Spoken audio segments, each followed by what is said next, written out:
Okay. So all this is like an essay. Okay.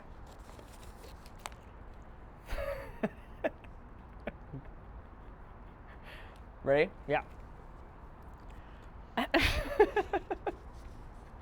Okay.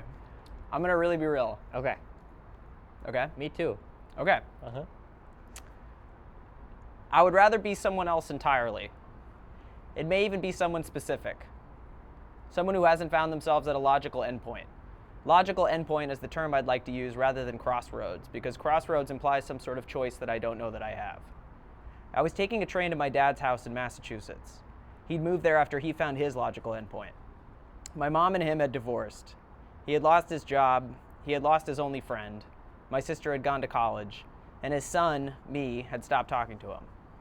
He lives where I feel is the edge of the world. It is gray and cold and wet, and there is a feeling when you are there that there is no alternative place. Even though I have traveled through many alternative places to get to Pittsfield, Massachusetts, when I'm there, I have a deep-seated panic that I may never leave. But really what it lacks is any connection to the two of us specifically. His brother lives there, but that's his brother's life. That's where his brother chose to go. For us, it's just a place that he settled on. I'm electing to include a typo. I said I was taking a train where I should have said I will be taking a train. I'm not there yet, but I plan to be this weekend. The reason I will go to this place is because I've stopped talking to him. About 9 months ago, the thought of returning his calls made me seize with dread and panic.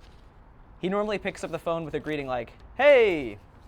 And the thought of a booming, jolly tone from him made me want to vomit. Why did it make me want to vomit?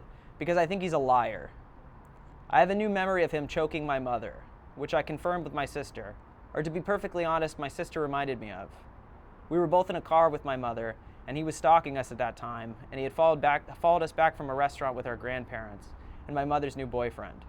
He had flashed his brights, and she pulled over into a parking lot. My sister and I watched from the back seat. My mother was out of the car and was yelling at him, and he grabbed her by the throat.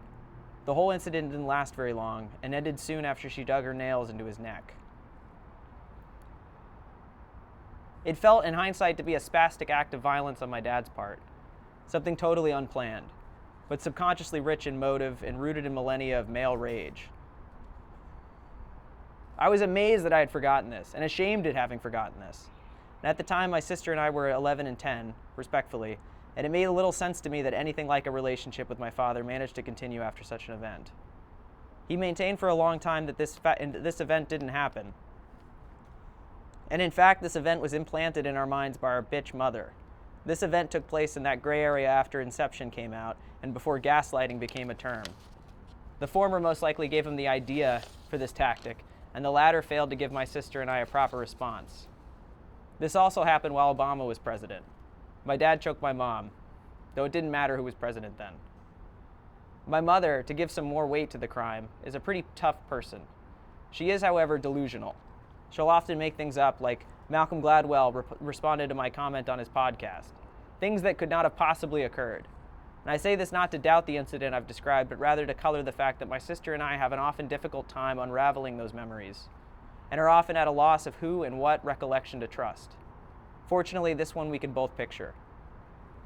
However delusional she may be on certain subjects, it's actually her that urged me to do anything like reconnect with him.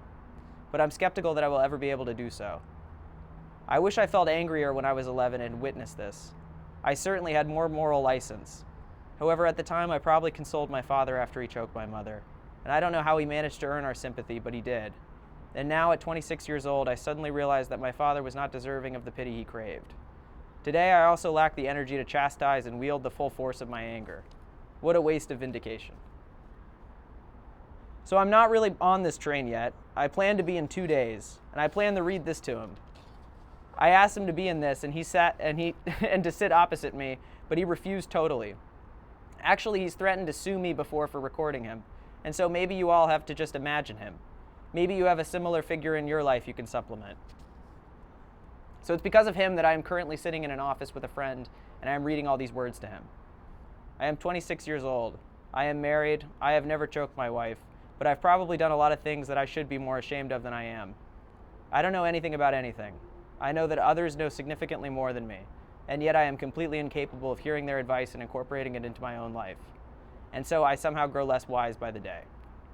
I do not trust most people. I do not trust what they have to say, and I am pathologically confused about what is real and what isn't. I am a lot like my father, though I have never looked up to him or considered him a hero. That I am a lot like him is something that I know well.